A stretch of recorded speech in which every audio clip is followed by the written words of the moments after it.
Ladies and gentlemen, my name is Chris Nordyke. I'm the director of the Richard Nixon Foundation's special events, and it's a pleasure to have you all here at the Richard Nixon Presidential Library Museum. We have a special guest in the front row right here, the mayor of Yorba Linda, Gene Hernandez. Let's give him a round of applause. Say hello, Gene.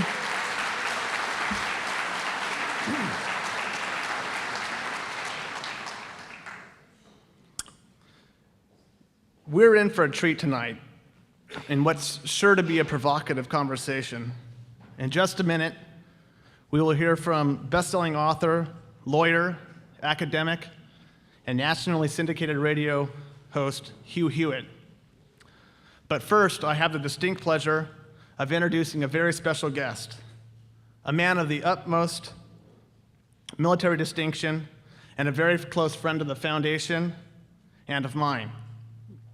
Major General Melvin Speece has served in the armed forces for nearly 40 years. He was commissioned as a Marine officer in 1976 after receiving a bachelor's degree in civil engineering.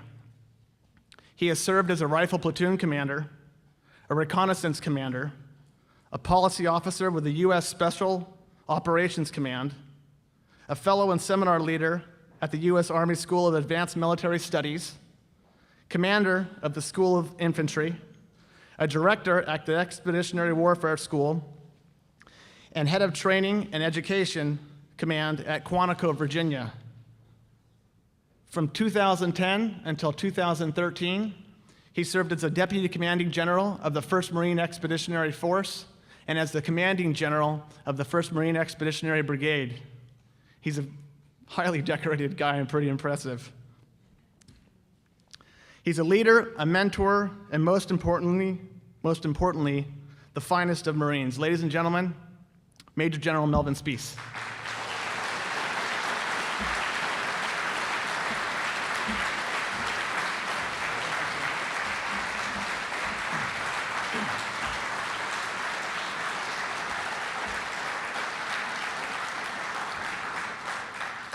Thank you.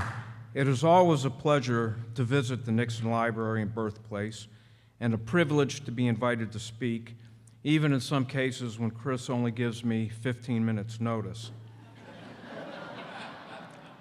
I enjoy the audiences attracted to the library, thoughtful, engaging, and respectful. It is a distinct honor to be able to introduce longtime friend and contributor to the Nixon Library, Hugh Hewitt.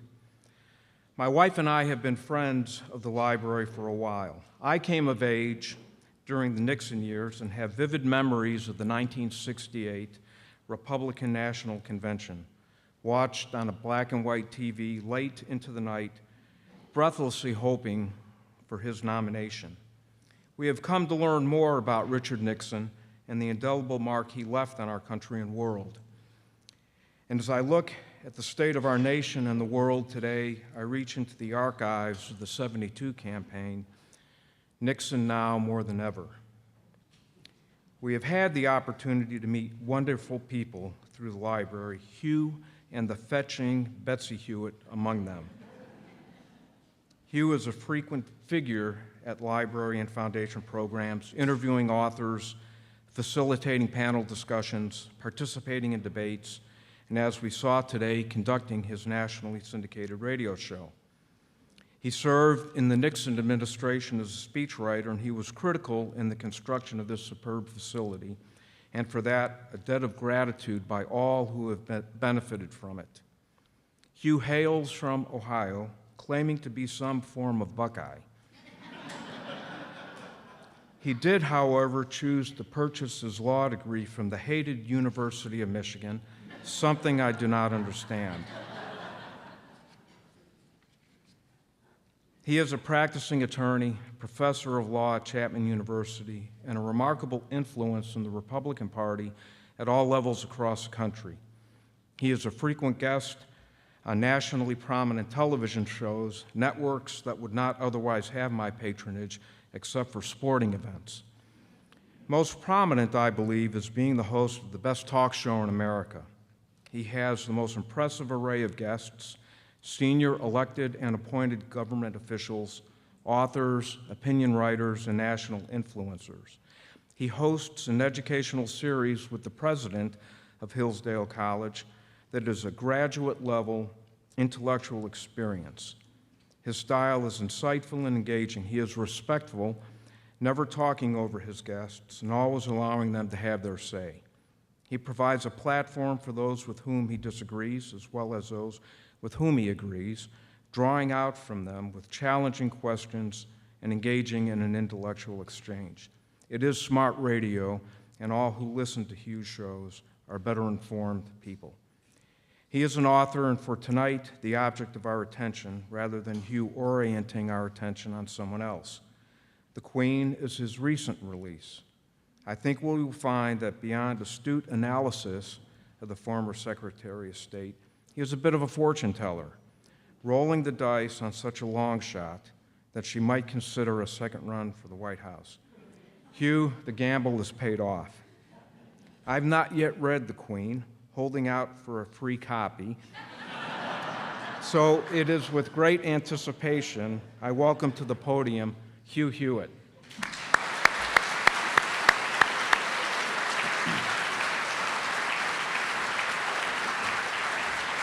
That's very funny. Thank you.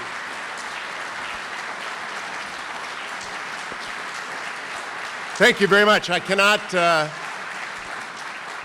I've been introduced a lot of times. I am very highly honored that General Mel Spies would introduce me and that Philomena and he would make a special trip to the library. They are dear friends of Betsy and me. We first met downstairs at the Nixon Library at an event here where former Secretary of Defense Rumsfeld was the guest of honor, and I was interviewing the SecDef. And I was downstairs. You got to remember, I married the daughter of a Marine Corps colonel.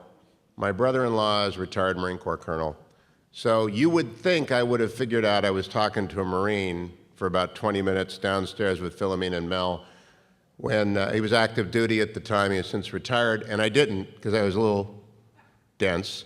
And then I finally said, so, wait a minute, are you a Marine? Because they'd been laying on the Oceanside comments and the Pendleton comments, and I got married on Camp Pendleton.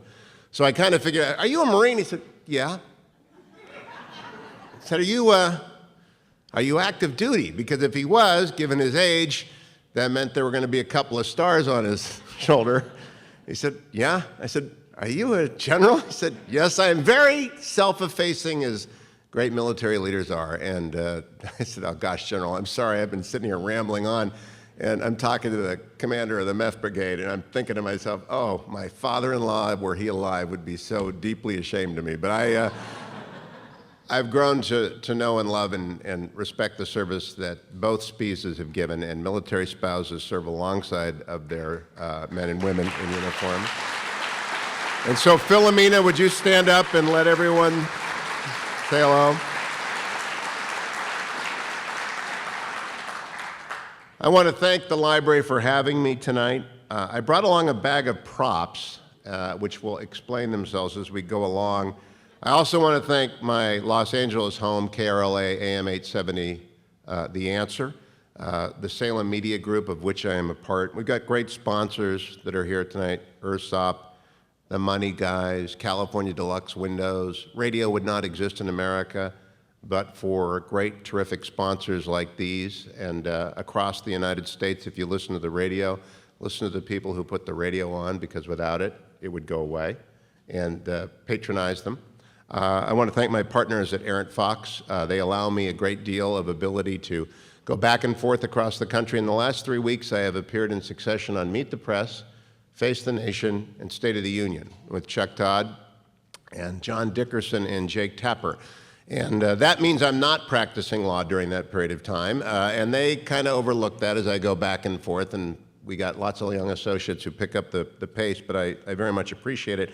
I am here to talk about this book, The Queen, and I'm holding that up for the benefit of our C-SPAN friends from Book TV. The Epic Ambition of Hillary and the Coming of the Second Clinton Era. Now, there is a law called the Luntz Law. Now, if you've watched Frank Luntz, you know that he is the best media analyst in America when it comes to understanding public opinion and words that work. And Frank told me once, if you don't say the name of the book 7 times, you won't sell the book. So I'm going to be talking about the Queen all night long. And if I mention the Queen a lot, it's because Frank told me if I don't say the Queen 7 times, you won't remember the Queen, and then you won't buy the Queen. So I think I've already said the Queen 6 times, and with that, I'll put it aside, and I'll come back to the Queen a little bit later. I was downstairs talking with Mel Spies and Philomena about leadership. And Mel serves an extraordinary role in the private sector, assisting people become leaders. And I am currently going to talk tonight about getting ready for something. I'm going to be asking questions at the presidential debates. And this is because of the rights reforms. Reince Priebus is a great chairman of the Republican National Committee, and he has brought order out of the chaos of the last cycle's debate schedule. He has brought order to the primary calendar, and he has brought the convention to Cleveland, Ohio, for which he, I think, could be canonized. As a son of the great state of Ohio, as a son of Warren, Ohio, I'm very, very glad that the Cleveland Convention is going to come on the heels of a Browns Super Bowl and a second consecutive national championship for the Ohio State Buckeyes. Mel Spies is in Illini. I think they have a football team, don't they? I'm not sure. I think they do. But I am going to be back in Cleveland in June of 2016. But because Reince and the Republican National Committee looked at the fiasco that was the debates of 2012, he said, we're going to do this differently. We're going to organize 9, at least 9, and maybe as many as 12 debates. And we are going to have media partners. And if a candidate goes to a debate not on our schedule, they won't be in our schedule. Good. Those are rule sets that you need in order to bring order. And by the way, if you're going to be our media partner, you're going to include conservative media voices, which is, what a surprise, what a shock, that in the GOP presidential primary system, you would actually allow someone from their side of the spectrum to ask questions that might be of primary interest to GOP primary voters. That does not mean you exclude, and they will not be excluded, great journalists like Chuck Todd of Meet the Press or Jake Tapper of CNN or John Dickerson of CBS. I absolutely believe that Chris Wallace and Brett Barron, Megyn Kelly, and all the rest at Fox ought to be doing their journalistic best, but at the same time, journalists who's understood to be not merely observers of, but participants in the process are going to be welcome in to ask key questions. And I think this is going to revolutionize the process, and I want to talk tonight about how you prepare, because wherever I go in the United States, I've just come from Colorado Christian University for a week, where I was teaching the Young Conservative Leadership Summit, 150 young people, 16 to 20 years old, and then the Western Conservative Summit that was held in Denver, Colorado, and I interviewed Scott Walker in front of all these folks, and everywhere I go, what are you going to ask? And it's not the candidates and their team that are asking me that, though they're always listening. It's Republicans and conservatives. What are you going to ask? And whenever someone says, what are you going to ask, they really have a suggestion ready for you to ask. So I listen. And how do you prepare? And I am happy to have been selected for this thing, and I want to talk about how you prepare for it. But it's launched a very weird thing. At this moment, I am still the only conservative who has been named officially. I'll be doing the 3 debates that the Salem Media Group is partnering with CNN, and I'll be asking questions. I'm not the moderator. Thank God. I love Donald Trump, but I don't want to moderate his debate. It's going to be very hard. Donald Trump has been my guest. All of the Republican would-be nominees have been my guests on the radio, and the one who is most interesting and entertaining is always Donald Trump, because he colors outside of the lines and he doesn't stay in his lane, and it really doesn't matter what the question is that you ask. And that's okay. That's fine. It's great radio. But I have been preparing, and Shane Goldmacher of the National Journal wrote a cover story for the National Journal about me. And I was a little amused by this. I've never been a cover boy before. And he said I was having a moment, a media moment. And that makes me laugh, too, because a media moment is sort of like the rain we are having in California today in June. Everybody notices it and doesn't mean a damn thing. It's going to be over before you know it. And nevertheless, I take very seriously these debates. And I don't believe in ambush questions. I believe in preparation. And I want to talk a little bit tonight about how you prepare to do this sort of thing, and how you prepare actually to earn the praise of someone like Mel Spies, which is high praise indeed, When someone says, you run the best radio show in America, and he's a 2-star Marine general, you can stand a little straighter. And when his colleague, as I'll talk about, Stanley McChrystal in my radio studio said, that is the best interview by a long shot that I have ever done. And when Greg Morrell writes that in my book, I'm happy. How do you get there? How do you get ready for debate? That's what I want to talk to tonight. First, I want to thank Book TV for being here. And I go to my bag of tricks. There are a lot of them here, so it's going to pile up. First, I hold up a book called Sundays at 8 by one Brian Lamb.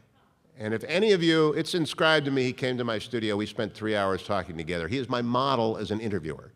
And I hold up a second book on the First Ladies of the United States by Susan Swain, who is also, along with Brian Lamb, one of the makers of the feast that is Book TV. And I encourage all of you to let everybody know that Book TV exists as an oasis on the weekends for people like us who love books. The Nixon Library invites people to come here, always authors. So does the Reagan Library.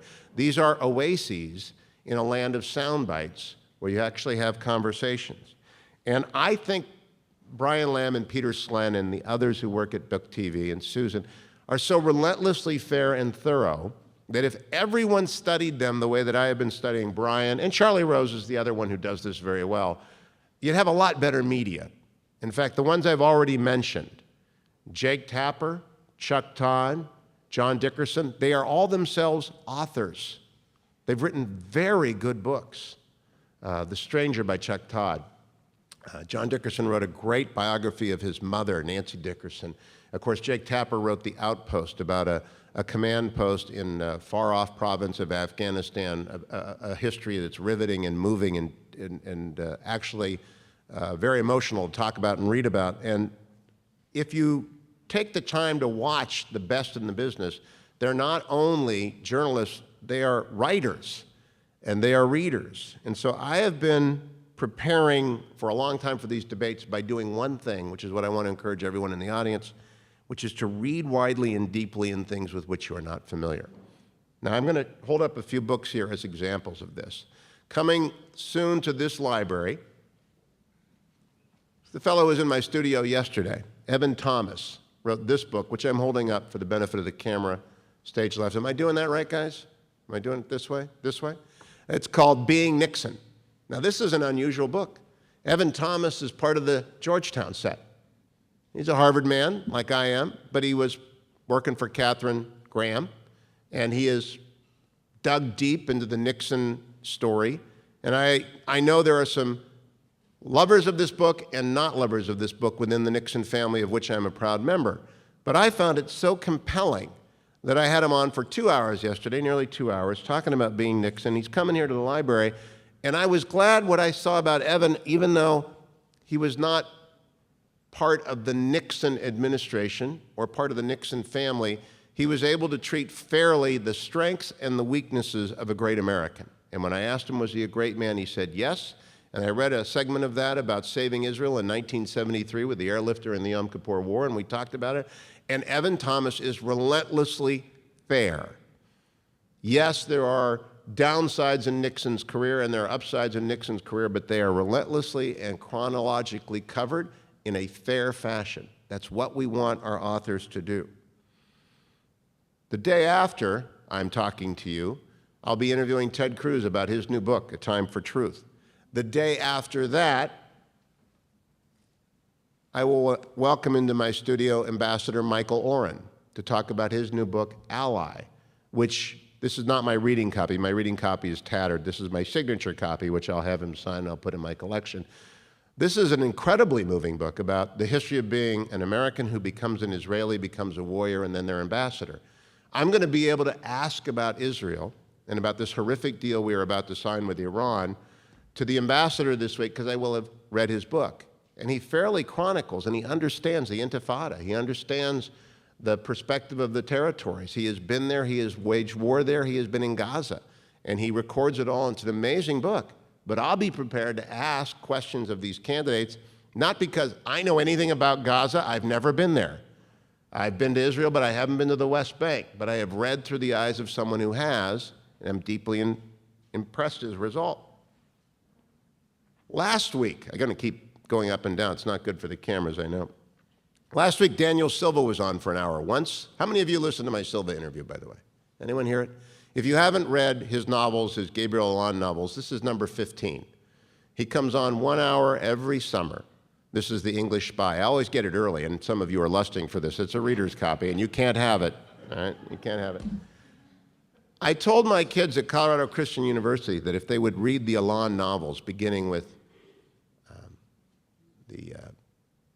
the English Killer, not The English Spy, The English Killer. The Killer Angel is what it's called, actually. His first Gabriel Allon novel, and then read forward, they would have a history of modern times told through fiction, but also deeply enmeshed in Putin, et cetera. They would understand the world in which they live through fiction. It's not all just novels. How does that get me ready to talk about it? Because novelists take you to places like Putin's Kremlin, and they talk to people and they imagine places that get you ready to ask questions of the Putin primary. I've been asking each of my candidates as they've come through the radio, and I'll ask again for the benefit of the American people, what do you think Vladimir Putin would think of you as president? Because that's the Putin primary. Who would he least like to be the president of the United States? Ought that not to interest us?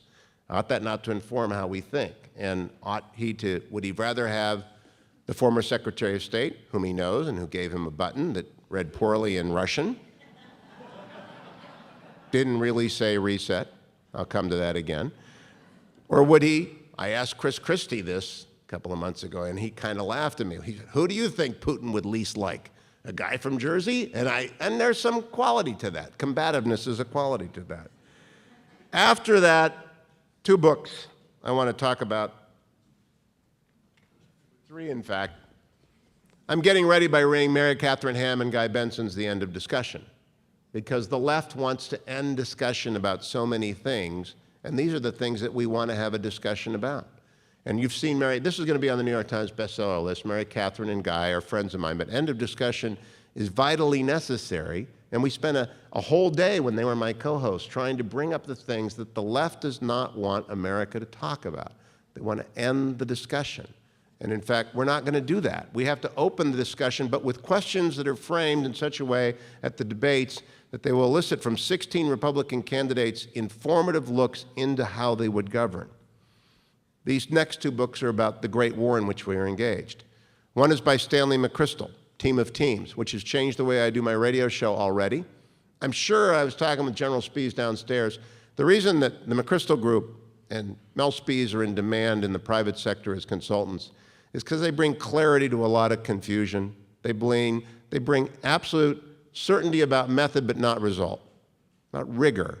And in Team of Teams, when he talks about the war, and he talks about how in Iraq in 2003 took over special operations, and by the time he left 3 years later, they'd increased by 1,700% the number of missions they ran on a daily basis. How did they do that? You think of anything else that has improved 1,700% in the last 5 years? No. So where do you go to find leadership? You talk to Mel Spies, you talk to Stanley McChrystal, you talk to people who've actually been in the hardest crucible of all. How's that help me get ready?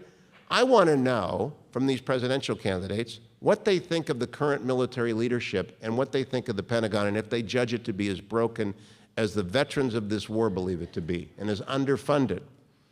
This is a chilling book. Mike Morrell was here at this library, probably at this podium, The Great War of Our Time. Former deputy director of the CIA, not without his own controversy, 33 years in that agency, 2 of them as acting director. In The Great War of Our Time, he talks about the fact that unless you understand Sayyid Qutb and the story that was up through the end of the looming tower, and I talk about the looming tower always, and I've asked all of the candidates, all 16, have you read the looming tower? Why do I do that? I don't think you can understand the enemy that we are involved with unless you've read the looming tower and understand where radical Islamist fundamentalism comes, of the Sunni variety. Mike Morrell in his book walks you through from 9/11 to the present when he left the CIA, where we are. And we're in a very dangerous place. The attack in Tunis this past weekend, and what happens, whatever in this United States in the next 16 months, will frame, and I wish to ask these candidates, and I wish to ask the Queen, are you ready to win this war, or you simply want to be in the White House to observe it? Because right now, It does not appear to me as though we're engaged in winning the war, and the metastasis that is occurring within the Islamic State and indeed within Iranian-sponsored terrorism, deeply troubling. I need to ask them these questions, and so I read these books to get ready. There are a few other books that I think have mattered a great deal about journalists. 4 journalists in particular. David Brooks in his Road to Character. It talks about the great George Marshall.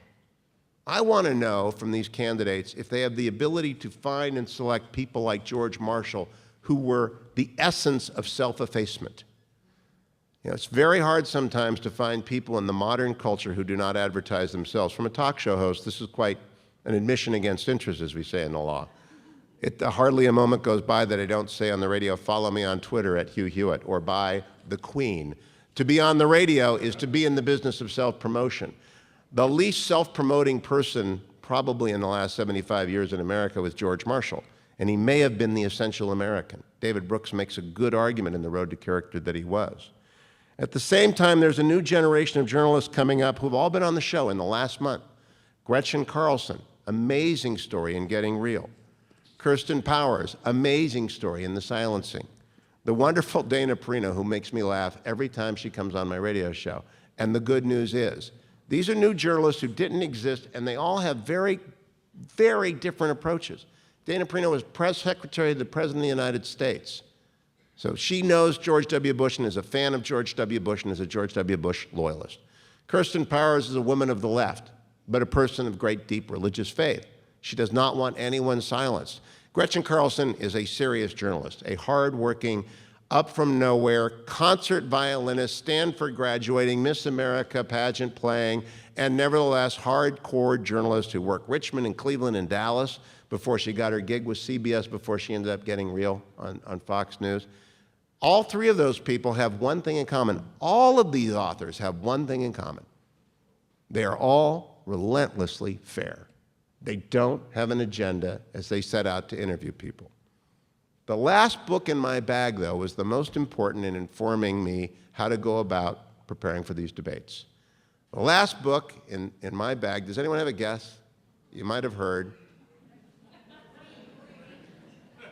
No, that's the first book in my bag. The Queen is The Queen, buy 10 copies. No. David Axelrod's Believer. Chris, did David Axelrod come to the Nixon Library? He should. This is the open kimono. This is a life spent on the left, elegantly and wonderfully written by a former journalist who served Harold Washington and President Obama and everybody in between. He's the Rove of their side. And he wrote a book about how he won 2 elections in extraordinary fashion. Shouldn't have won the second one. He was behind with 3 weeks to go. Sandy, Candy, and Orca took us down. I was a big Mitt Romney guy. But if you want to understand what questions to ask the Republicans, you read the Democrats' books. Right? What other books are there? Collision 2012 by Dan Balls. Terrific book on the election of 2012. Jonathan Alter's The Center Holds. Another book on the 2012 election. How do you prepare to ask Republicans questions? You read the books of everybody who is themselves a journalist, of warriors and especially of Democrats. And then you sit down and you begin to ask yourself, what would you ask Hillary if you had a chance to ask the former Secretary of State a question? From that process came The Queen. Now I want to talk about this book. What book? The Queen. A year ago, Kate Hartson, who is my editor at Hachette Books, called me up and said, would you do a book on 2016? And I did not intend to do a book on 2016. I have written a lot of books. 2 years ago, I wrote The Happiest Life, which is a quasi-memoir on 7 gifts for 7 givers. And I really enjoyed that, and I thought, I'm done for a while. But 2016 matters a great deal. And at the time that Kate called up, I was in that series of the Hillsdale Dialogues with Dr. Larry Arnn, president of Hillsdale College.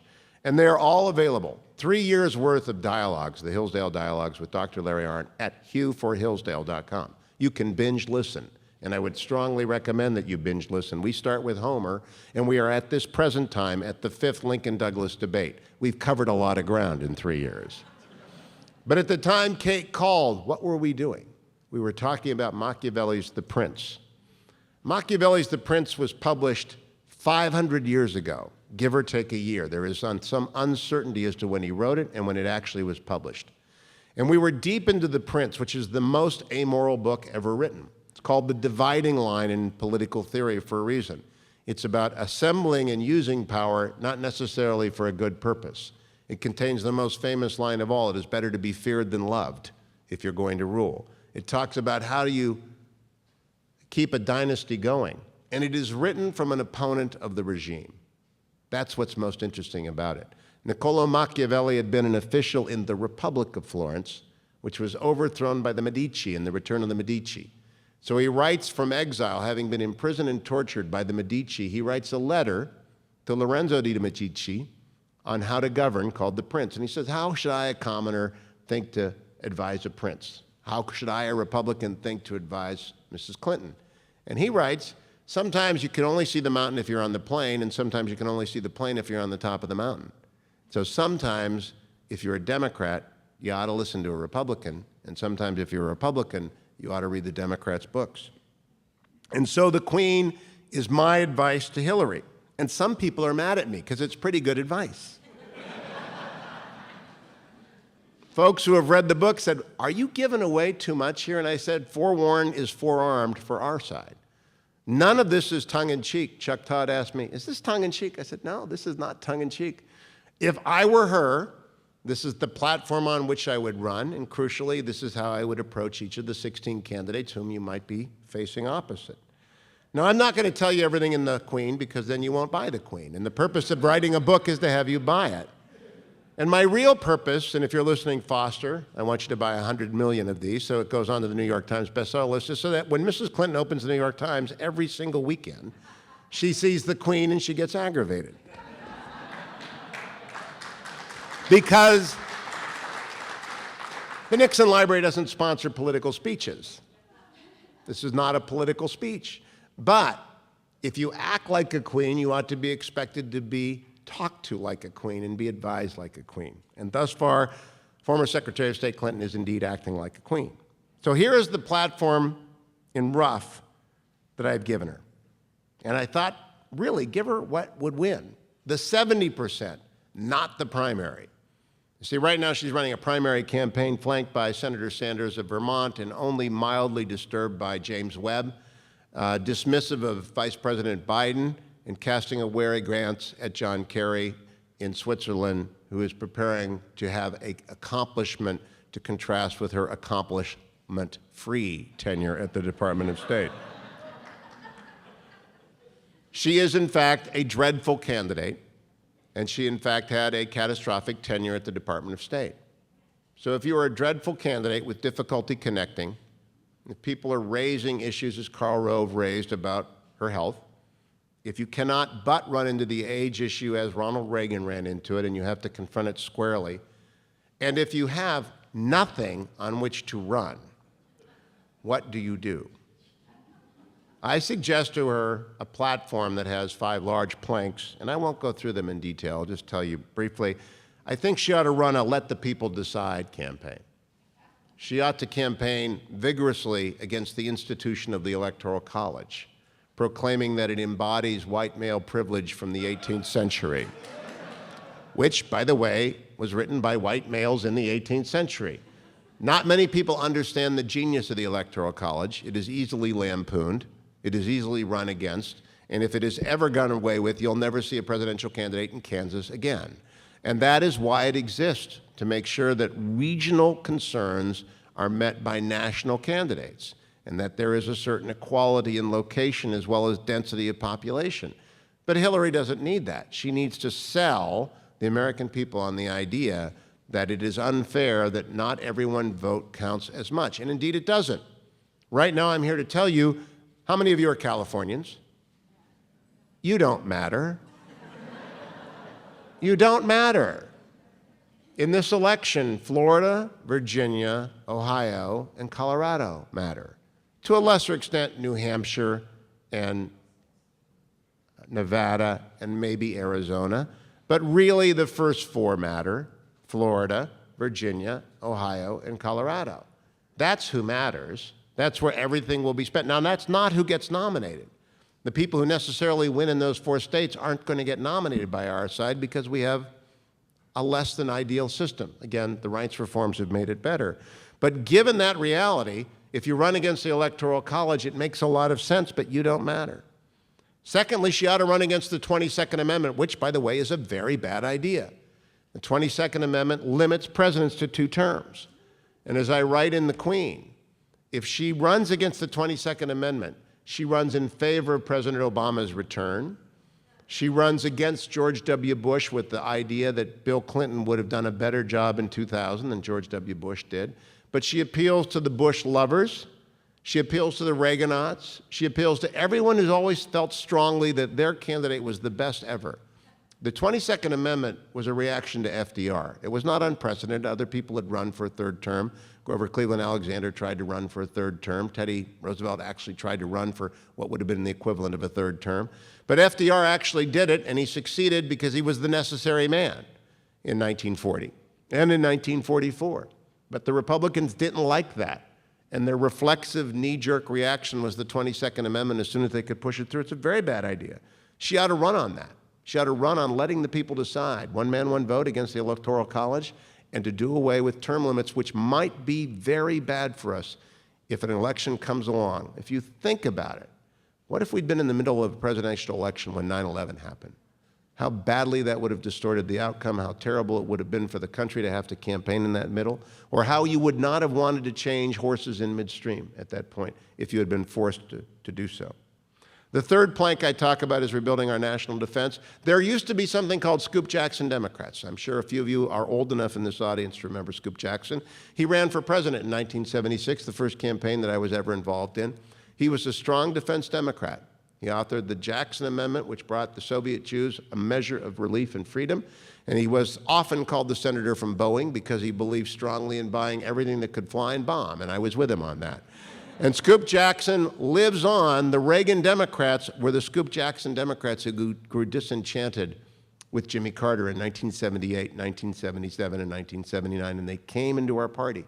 And my book, The Queen, which you can, of course, buy at Amazon.com, BarnesandNoble.com, and Books A Million, says that she ought to run seriously on a platform of rebuilding, as Jimmy Carter did in 1980. I'm sure General Spies will remember the turnaround that occurred. In 1979 to 1980, it was led by then Secretary of Defense Harold Brown, encouraged by Jimmy Carter. That is not happening right now, although Ash Carter is a terrific Secretary of Defense, I think, and Bob Work, who's a friend of General Spies, terrific undersecretary. There are terrific people out there. By the way, I went to the retirement ceremony of General Spies. It was great. There were people like me, and there was the Speaker of the Assembly of California. There were Democrats and Republicans at the retirement of a warrior in service of his country. Wouldn't it be great if everyone supported the Department of Defense in that fashion again, so that we would not be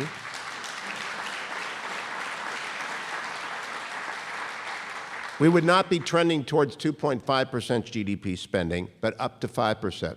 And the third platform, I think, plank that I suggest to her is that she run on a 5% plank. Good times and bad times, we're going to spend 5% of GDP on our nation's military. And we're going to buy ships that we don't need and airplanes that we don't need, and bombs will never drop just so that we don't have to. And we'll keep the Marine Corps at 200,000. We'll have special forces second to none, which we already do. But we'll spend the money because, as Ronald Reagan said, prepare for war and it will not come. Don't and it will. So very easy.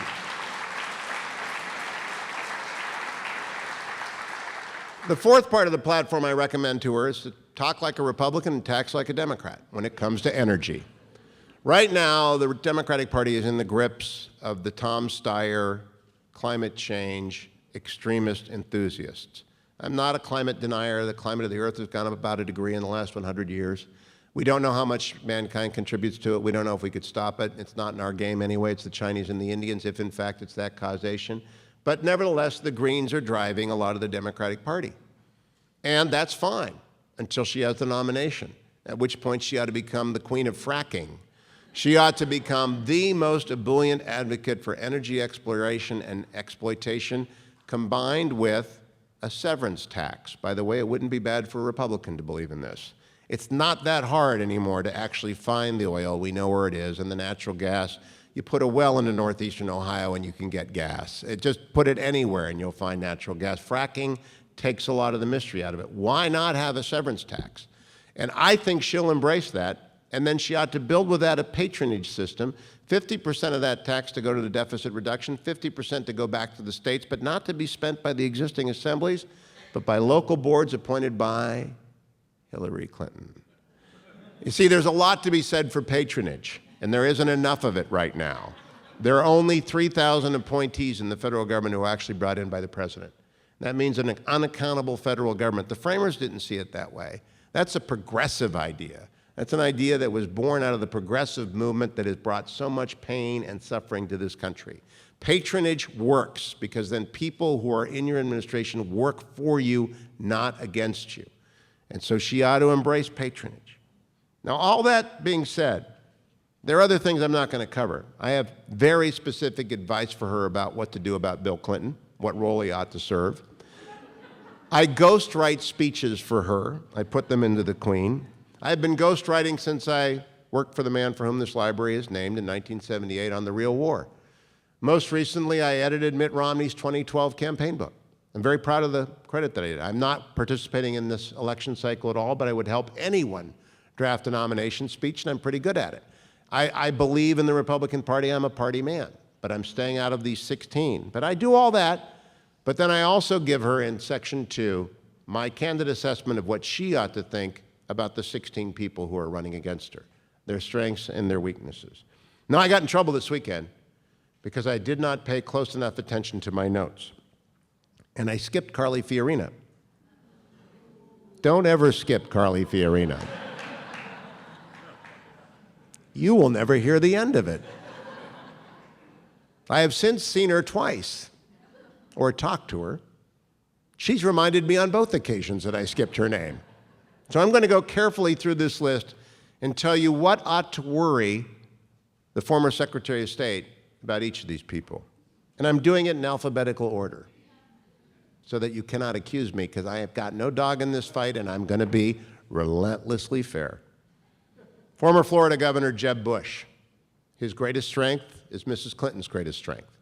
He has been around the track at a presidential level 6 times. His father in 1980, his father in 1984, his father in 1988, his father in 1992, his brother in 2000, his brother in 2004. Why does that matter? Because Mrs. Clinton's been around the track that many times as well, almost, probably more if you count correctly. She ran with her husband in 1992, her husband in 1996. She was in the White House in 2000. She was a non-competing 2004, but supporting of Senator Kerry's candidacy. So she's not really in the 2004 election, but she ran in 2008 and she knows this primary circus. And she ran in 2012 as the Secretary of State looking at a candidate running for re-election, and she's running again. So what does Jeb Bush have that Hillary Clinton has? The experience that only comes with running this gauntlet. And it is a gauntlet. There's a reason, again, I'm talking with General Spies, that they build facilities all over the United States to train Marines and other people in the United States military in simulation of the combat that they will be in. That is because you cannot possibly experience combat, but you can get close to it. You can't possibly know what it is to run for president. The fatigue, the tiredness, the ambush situations, the fact that you're always on, unless you've done it before. And the more times you do something, the better at it you get. How many interviews I've conducted since I began my career in 1990 on the radio? More than 25,000 interviews. That does not include callers to the radio show. 25,000, it adds up if you do 15 hours of radio a week. Did 4 interviews on today's show. That's a normal day. Actually, I did 5. And so you learn how to do an interview, and you'll learn how to run for president. And first-timers don't have that experience. Mrs. Clinton and Jeb Bush know what's coming. It's an enormous advantage for both of them, and I write about that. There's also the problem that Bill Clinton likes Jeb Bush. The Clintons like the Bushes, and the Bushes like the Clintons. That makes it a little bit tough to get into a tough knife fight politically. A little bit tough, but it won't stop Mrs. Clinton. Ben Carson. Of what does she have to be afraid of Ben Carson? He's an unlikely nominee, but I saw him speak again at very close distance. I was in the green room with his wife as he spoke on Saturday night at the Western Conservative Summit. He is truly a gifted orator. He is also truly an inspiring story. Without question, no one has his story or close to his story in this race. Everybody is privileged with the possible exception of Rick Santorum compared to Ben Carson and where he came from.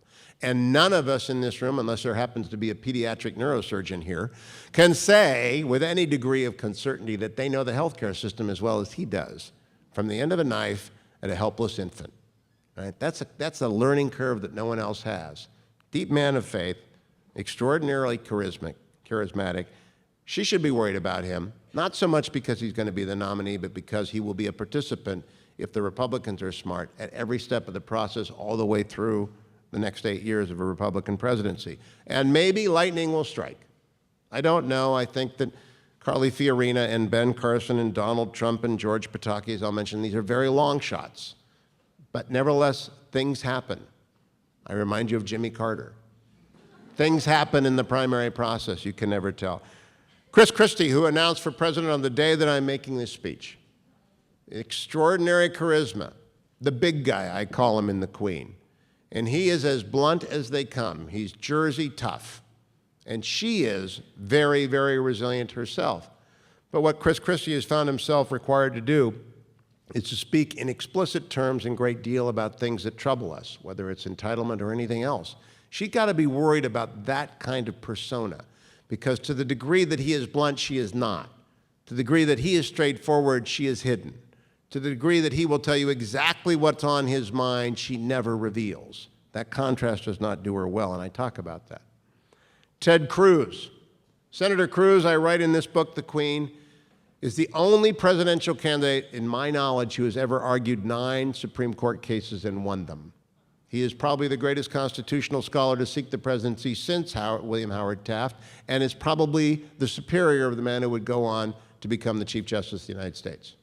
Right, so that's Ted Cruz in a nutshell. He knows the Constitution. And my advice to her in The Queen is very simple. If Ted Cruz is the nominee, do not debate him. Refuse. Now you might ask yourself, can that be done? Who did it last?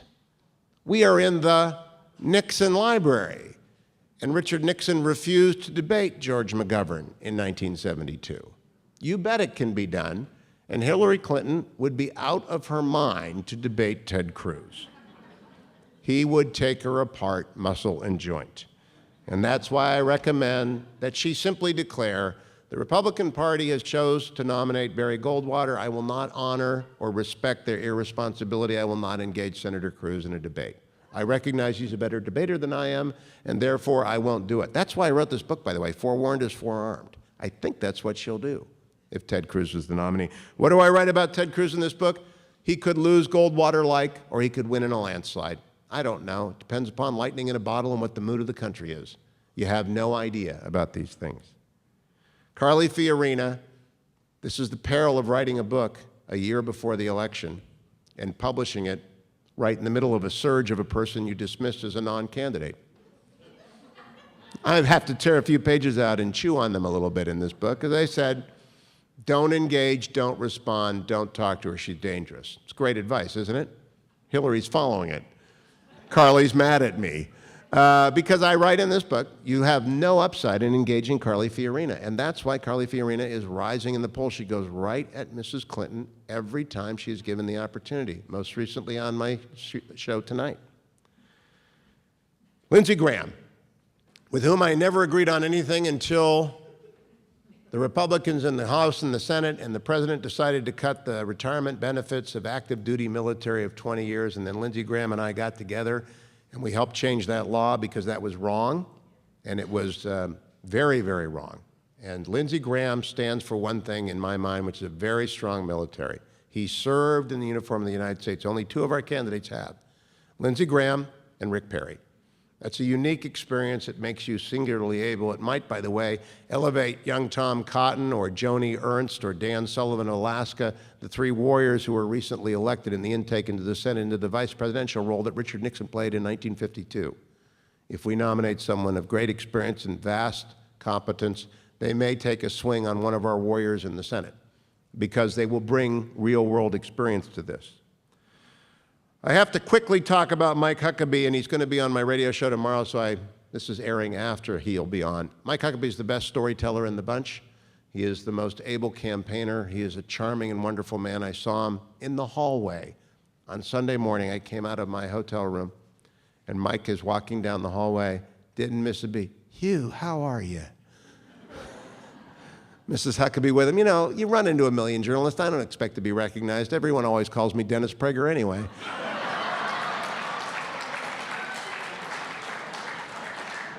By the way, Dennis Prager is a very bad man. Don't buy his book, The 10 Commandments, just because it's a bestseller. Don't go to Prager University just because it'll change your life. Don't do any of that stuff. The bad man. That's what he is, and I warned her about that, and I suggested she co-opt him because of their shared Arkansas experience, to turn his strength into her strength, to identify as an Arkansas native, even though she isn't, but she did live there, and she did work the back roads like Mike Huckabee did, to co-opt him. It's in here. Bobby Jindal, I don't know if they have an IQ test for president he'd win. He's the only man in American politics who speaks faster than I do. He has trouble getting traction early on, but watch that space. He sued the federal government over Common Core. That's his issue. Common Core is the most explosive domestic policy issue I've seen arrive on a political scene in sudden fashion in 25 years. And the elites in Washington have no idea yet how badly screwed up homework is at the kitchen table. And there is nothing worse than a mom and a dad that can't do second-grade math. They are mad. And this is an issue that is growing, and Bobby Jindal, who originally embraced Common Core, as did Governor Bush, as did Governor Huckabee, as did a lot, Governor Kasich, they all did. Governor Walker, they all thought standards would be great. It ain't working. And Bobby Jindal has stepped out and he sued the federal government because the federal government took over Common Core, and large education consortium have now got their financial interest in it, and Jindal took it on. That's his secret strength. That's his secret sauce. I warn her about that. The governor of the greatest state of the union is John Kasich. 17th state of the union. It has produced the most presidents because we don't count those from Virginia who were born on English soil. Produced the people who invented flight, therefore American air power, therefore the victory in World War II and American superiority now, and the first man to step off of this planet onto another one, Neil Armstrong, who grew up in Warren, Ohio, I might add. John Kasich is ebullient. He's full of energy. He has made some decisions which do not go down well with the Tea Party, expanded Medicaid in Ohio. My advice to Mrs. Clinton, every single sentence bring up his Medicaid expansion. Boy, John Kasich is a great governor. He embarrassed Obamacare. And do that again and again, because she doesn't want to run against him in a general election. Because John Kasich carried 86 of 88 counties in Ohio. He carried my home county of Trumbull. Hadn't happened in my lifetime. Carried blue collar, deep blue, GM loving, UAW, United Steelworker employing Trumbull and Mahoning County. Why did he do that? Because he's an incredible, gifted politician at the retail level. And so she doesn't want to run against him, and so she's got to talk up his Medicaid broken arm all the time, reminding primary voters, put aside the fact that he'll win Ohio if he's on the ticket, and no Republican has won the presidency without Ohio. That's a given. Remembering that map, Florida, Virginia, Ohio, Colorado. That's a big advantage. Rand Paul, I almost skipped George Pataki, and he doesn't deserve to be skipped. Not many people take him that seriously. George Pataki stood up when America was flat on its back. He led in a time of crisis, proved that he was able to do so, and he led Democrats as well as Republicans.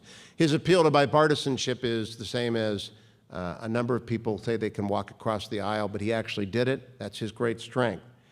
Rand Paul's great strength is that in an era of worry about surveillance, of the OPM hack, the worst national security nightmare with more than 20 million files, including my own. I filed SF-86 in the old days when I was in the government.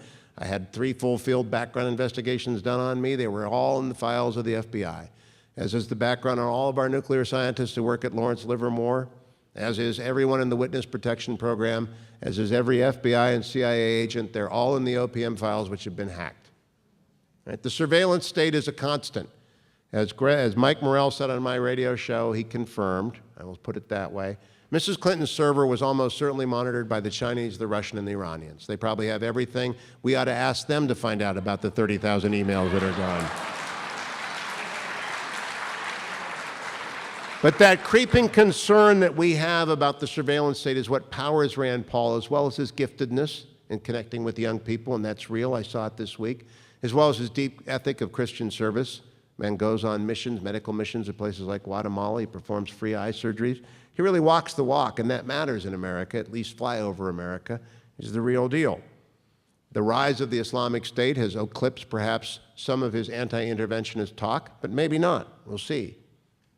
Governor Perry, who is my guest today at the radio show, the most underestimated along with Rick Santorum of the candidates. It seems to be a time where Scott Walker said to me, if you want to beat someone from the past, you come up with a name from the future. That might be true, but watch out for Rick Perry. He's also been around the track. Like Rick Santorum, he did this once before. He made mistakes. He knows how to improve upon it.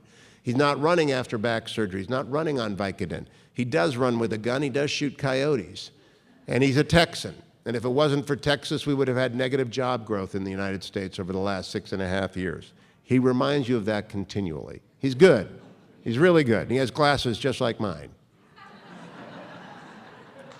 Marco Rubio, as was described to me by one of these 16, is right now the hottest commodity. He is right now the flavor of the month, according to one of these 16 off the record to me. Why is that? Because I've never seen a more gifted orator. Because whenever I see Marco Rubio speak, I look around the back of the room and the wait staff comes out. Why?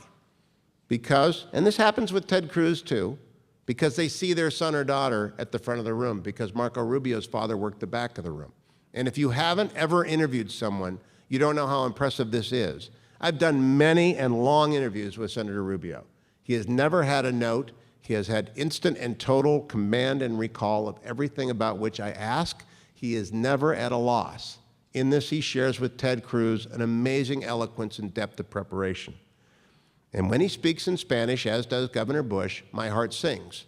Because if you read Jonathan Alter's book, or you read Believer, as I have, you realize that in the last campaign, a lot of American citizens consume most of their media in Spanish. A lot of those American citizens who consume most of their media in Spanish live in Virginia, Florida, Ohio, and especially Colorado. You know where we were most surprised? Virginia, Ohio, and Florida went by margins of roughly 100,000 votes to President Obama. Colorado went to President Obama by 120,000 votes out of a much smaller number. It was a blowout in Colorado. It was almost 5%. The other states were 1% states. Why? Because of the Latino vote in Colorado. Because of Spanish-consuming American citizens who are very entitled to vote and want to know that the Republican Party understands that, like the Irish American before them and the Italian Americans before them, the Latino Americans of whatever variety, and there are lots of varieties, wish to be respected for their ethnicity and their culture, but they want to be understood to be fully American and involved in the political process.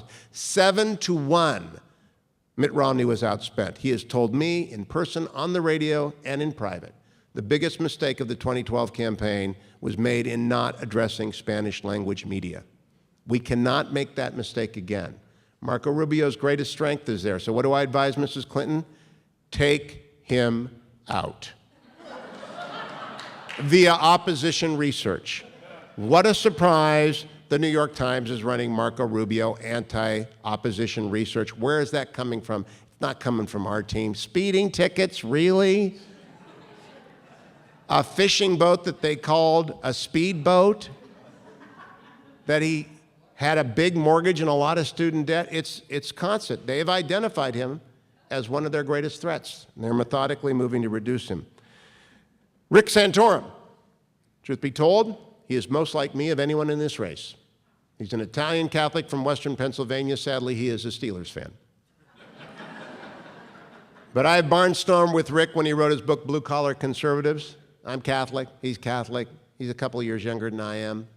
He's a Steelers fan. I'm a Browns season ticket holder. Go Browns.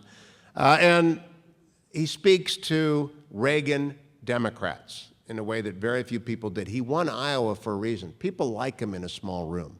The national news media does not like Rick Santorum. But he won Pennsylvania twice. He only lost Pennsylvania because it was the blowout year of 2006. He can't hold on to it. Watch him. He remains consistently the most underrated of candidates. Donald Trump, I've already spoken about. He is P.T. Barnum meets Alan Keyes and throw in Howard Dean. Greatest promoter in America. Promoters matter. They bring skill sets which are unusual and hard to replicate. When he talks, people listen. And he talks very bluntly, and people listen. And like Ross Perot, he could grow. Two more. Scott Walker. What about Scott Walker? I interviewed him again on Saturday night. What do I write in the book? He's everybody's second choice, and he's the first choice of a lot of people. You know what I hear the most? I'm just reporting here. I'm not endorsing. Rubio, Walker, Walker, Rubio, I don't care. Flip a coin. I want them both. That's what I hear the most. Can he sustain it?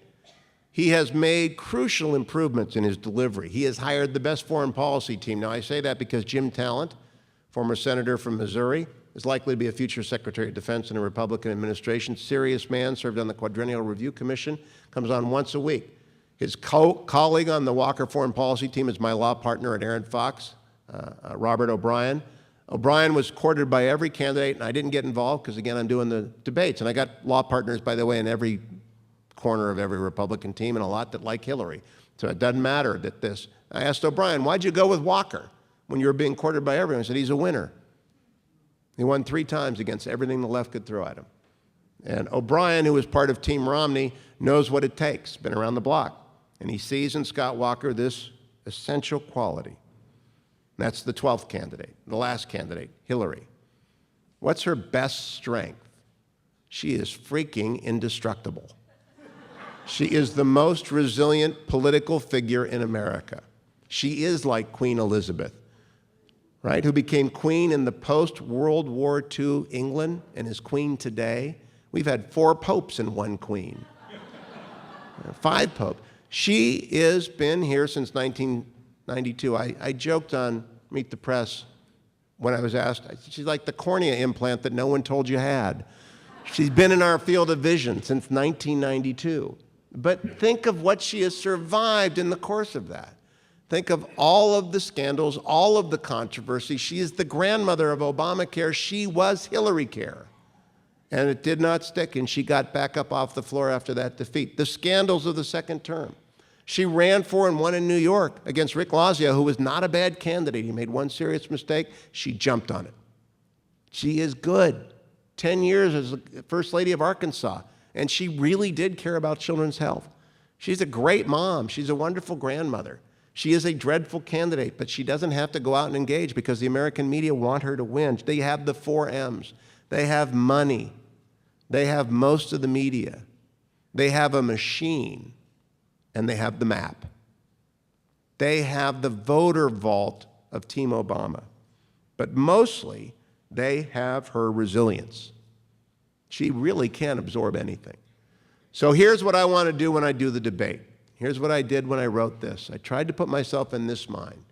I want to ask the questions of the Republican candidates that will help the Republican voter understand who is best equipped to beat Hillary Clinton. Because that's what matters the most if you're a Republican primary voter. So I'm looking for the seams. What divides the Republican Party right now? I've asked them all. Would you enforce the drug laws of the United States in Colorado and Washington State? Some say yes, some say no. I've asked them all, would you break the rules of the United States Senate, the filibuster, in order to repeal Obamacare root and branch? Some say yes, some say no. There are issues that divide, but in the final analysis, the question I want to ask, and I have to figure out how to frame it, is, why are you the one who can beat the Queen? Because all the other stuff is secondary if you don't win. Thank you so much for coming out tonight. Go and buy the Queen.